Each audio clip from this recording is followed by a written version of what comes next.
van Loo-Born, and I'm one of the people that stands between you and your lunch break. So I'm going to try and make it worth your while. Thank you for having me. Some phenomenal speakers today. So congratulations to Marcus and Fraser for picking those. It's quite intimidating. I'm humbled to be part of that lineup. I'm currently the head of global business management at Six Financial Information. I was before 15 years at UBS running strategic projects. So I was head strategic programs, mainly looking at geopolitical topics such as Brexit, the aftermath of the financial crisis, regulatory implementation and such. And usually at these conferences, I would talk about the intricacies of the EU ESG regulatory regime, or I would talk about Brexit and the access to the single marketplace and the problems there are for the financial services industry. Don't worry, we're going to talk about something industry agnostic today. I won't bore you with that. We will talk about systemic problem solving. And systemic problem solving for the business world, and we'll also look at some sustainability topics. So there'll be some parallels that you'll see between the presentations we had earlier and this one. So, oh, there we go. We're looking at pivoting in the face of disruption, and why are we looking at sustainability as well? In regards to problem solving, we've essentially backed ourselves into the mother of all corners with climate change. It's a massive problem, and a lot of people are trying to solve it. And I think the business world can actually learn a lot from those people that are trying to solve the climate crisis. So I'm going to look at both of those topics, and let's jump right in. What does Greta Thunberg in 2018 have in common with the Recording Industry Association of America in 1999? Well, they're both trying to solve systemic problems. Greta is trying to solve the climate crisis with a lot of other people, and the RIAA is trying to save the music industry from certain doom, triggered by file sharing technology that had just popped up. And how did they do that? Greta, you all know this quote, is trying to plead for a reduction in CO2 emission and appeal to our generational guilt. I don't want your hope. I don't want you to be hopeful. I want you to act as if your house was on fire. I want you to panic. Aggressive, emotional, seen out of her current state of mind, her current reality. The music industry, acting similarly aggressive in a different way, playing whack-a-mole of lawsuits with LimeWire, Kazaa, and all the other file-sharing organizations that came up. Now, neither one of them were successful with their approaches. It's unfair to put the entire climate crisis on Greta. She's just a figurehead, just to mention that.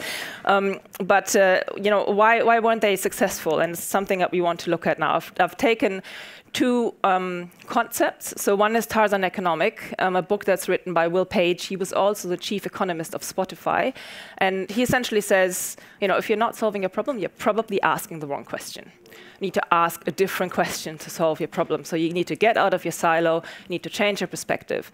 And John Elkington, who wrote the book Green Swans, he's also, by the way, the author of The Triple Bottom Line, which we've heard about before. So this is where this all comes together again.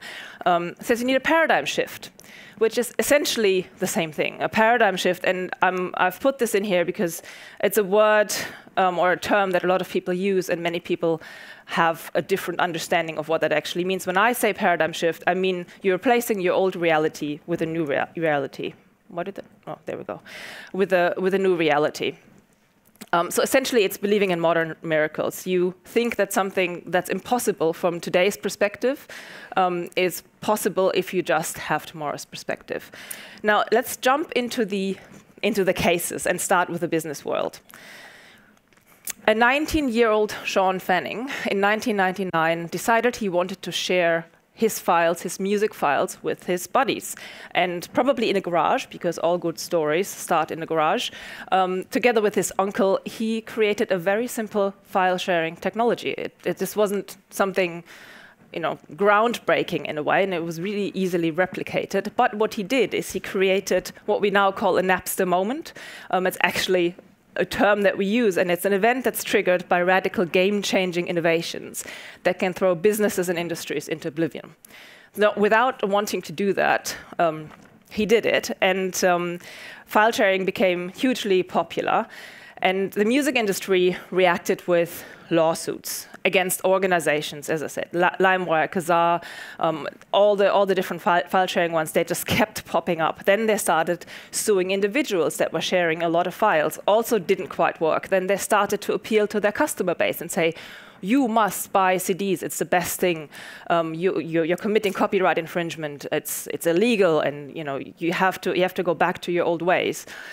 In the meantime, while they were doing that, Apple quietly created iTunes, and by 2009 had 26% of the market share. And this is not an Apple story. It's not an iTunes story. The point I'm trying to make is that Apple understood the problem, and that's something that we've heard earlier. Richard talked about it as well. Apple understood the customer problem. People did not want to buy a CD that had 12 tracks on it, and they only liked one of the tracks. And they've always wanted to just pick and choose their own songs. When I was in high school, and I'm showing my age here now, I used to sit by the radio with the cassette recorder, and I'd record the songs that I'd like, and then I'd put them on a mixtape for my friends, and I'd replicate that mixtape. Very work intensive. That's exactly what I wanted to do. That's also what we did with CDs. We've always done this. It's just when file sharing technology came up, it was a lot easier for people, and then all of a sudden, it presented a threat to the music industry, because all of a sudden we didn't need to buy CDs anymore. So the problem, again, was not the technology. The problem was not understanding the problem. So eventually, the music industry did pivot. Went from albums to single songs, went from hardware to files, went from one to many to one, which means a radio where you play one song to thousands of people, to where one person sits in front of a computer or an iPhone and has thousands of songs at their fingertips.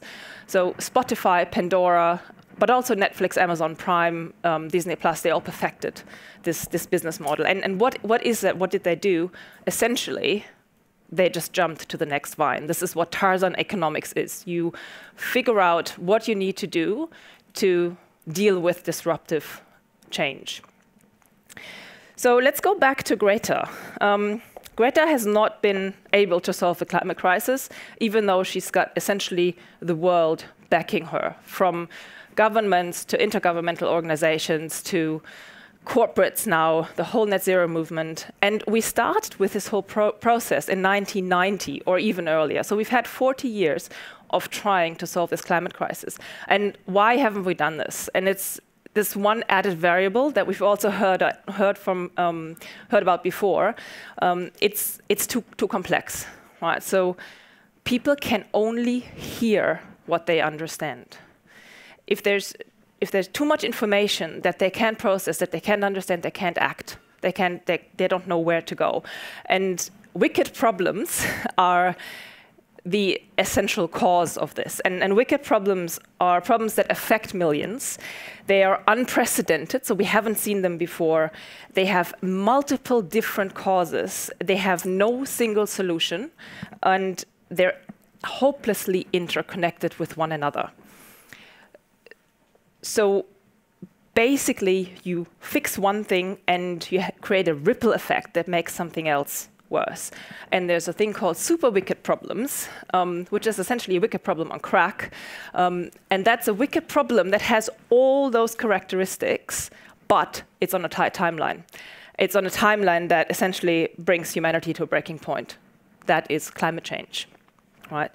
So there are various different examples of wicked problems. So the hunger trend, obesity crisis, the antibiotics overuse that's creating deadlier bugs, for example.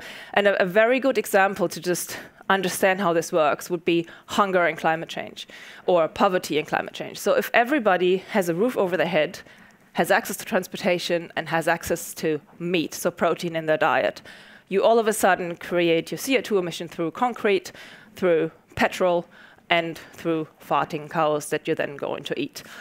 So you have solved one problem and you've made another problem exponentially worse. If we wanted to, so what wicked problems create are black swans. And we've all heard about the book most of you probably have read it, but to jog your memory, black swan events are highly improbable events. They're unprecedented, they're unexpected, they are of transformational impact to the social and the economic and financial systems, and they usually have negative impact. And they can be easily explained in hindsight. So it's essentially something that we should have seen coming, but we didn't. And the reason we didn't see it coming is because we didn't know in what format and when it was going to happen. And we could say 9/11 attacks, Brexit, COVID, all of that we can explain, we could have seen happen.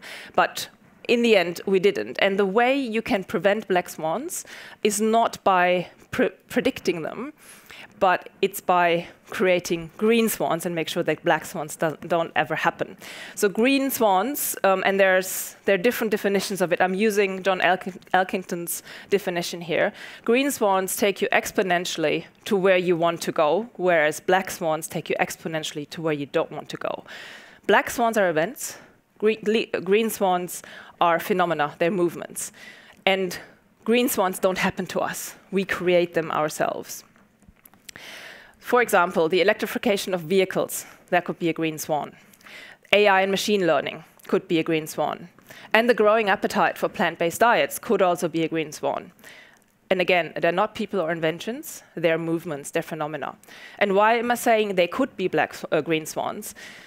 I'm saying that because green swans are not just created, they go through a process, and once they've found that acceptance, they are green swans. So there are 5 phases an idea, a movement has to go through before it actually turns out to be a green swan. And let's use the idea of electric cars. So Elon Musk created Tesla. Then he had to go through a phase of rejection. People don't want to have electric cars. It takes too long to charge, they don't run as far, they feel different, they sound different, they smell different, people don't want to use them. Once you've gotten over that and people accept it, you get to responsibility of bigger parties. So governments, big corporations, non-governmental institutions need to get behind it and say, we think this is a good way to, let's say, contribute to the net zero movement. So once you've gotten that buy-in, that responsibility, it's replication. That's why it's not just one person or one innovation. It needs to go from Tesla to Audi to BMW to Merck to the entire automotive industry. And then the last 2 points are really difficult. Resilience. Resilience is all about infrastructure. Do you have the charging network? Do you have the supply chain in place? And are you resilient against disruption? So wars, other catastrophes. If that's a given, then the last point, and that's one of Elkington's, big concepts, is regeneration, so regenerative capitalism. And electrification of vehicles is far away from that. It basically means whatever you use goes back into the economy and you don't dispose of it. So maybe it's going to become a green swan and maybe not, but that is what needs to happen essentially. Now, we've seen green swans, thinking in systems, making sure you're aware of all the ripple effects. You know what's out there that affects your industry, affects your cause, affects your problem. And then we've seen Tarzan Economics, which is essentially about thinking exponentially, not incrementally, jumping to the next line. And incrementalism is an interesting pace, an interesting point. We continue to do a little bit more of the good and a little bit less of the bad and throw a Hail Mary over the fence and think it's all going to work out fine. But we are in a situation in a lot of industries and also with our planet where that doesn't work anymore. It's just not enough. I have to say, though, I think a combination of incrementalism, so continuously improving, together with disruptive innovation is probably the best way to go. And that's also what Bill Gates says in his book, How to Solve a Climate Crisis, or it's something like that. I will look it up for you. But he essentially says, look, we need to continue doing what we're doing. We're actually doing quite well in CO2 reduction and so on, but we need that silver bullet now. We need something bigger than that. 2 more points before I close that I want to make. One is the fire extinguisher, or the fire. I feel like we're constantly asked to watch out for the fire being climate change or the fire being AI, the fire being the fourth industrial revolution, anything that's going to disrupt our industries. You know, watch out, it's coming, watch out, it's coming. But nobody's telling us, that's the fire, there's the fire extinguisher. If there's no fire extinguisher, this is where you find it, this is how you build it, and this is how you use it. Here's your manual. Nobody is telling us that, and we're all used to looking to the past to solve future problems. And a lot of times now we can't do that anymore. So we cannot wait for that fire extinguisher or for somebody to give us a manual on how to solve the problem. The next last point is around placebo buttons. Have you ever wondered if the button at the pedestrian crosswalk actually works? I can tell you some don't and some do, but they all give you the sense of satisfaction that you've done something to shorten your wait. The world is full of placebo buttons, and some of them are good, and a lot of them are very, very, very disruptive. So I come out of the finance industry, and let's take sustainable investing, for example, which is very close to my heart. It's a massive placebo button. The DNA of the financial services industry is to create alpha.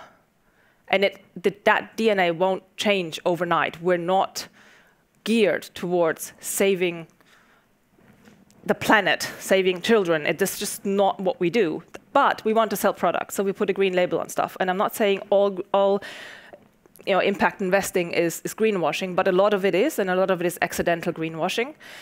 So what happens is the investor goes to sleep at night and thinks, everything is fine, I've invested my money in green products, and we will solve the planet. When in fact, there's no proof that that actually will have an impact, that money is going in the right causes, and that those investments will actually do something. So what that does, it takes the motivation for action out of the whole process. That person thinks they've done something and it's all good, but it's really not. So watch out for placebo buttons. That applies to the industry, to business, just as much as it does to sustainability. Now, coming to the end, if I want you to take 3 things away from this today, the first one is you need to jump. Find your vine and jump to it. If you're stuck, take that risk. The second one is do not die an incremental death. If something's not working, and it's not working, even if you make incremental positive changes, you probably have to do something completely different. And then the last one is the paradigm shift. You need to thrive in tomorrow's reality and not in today's reality. And with that, I'm coming to the end.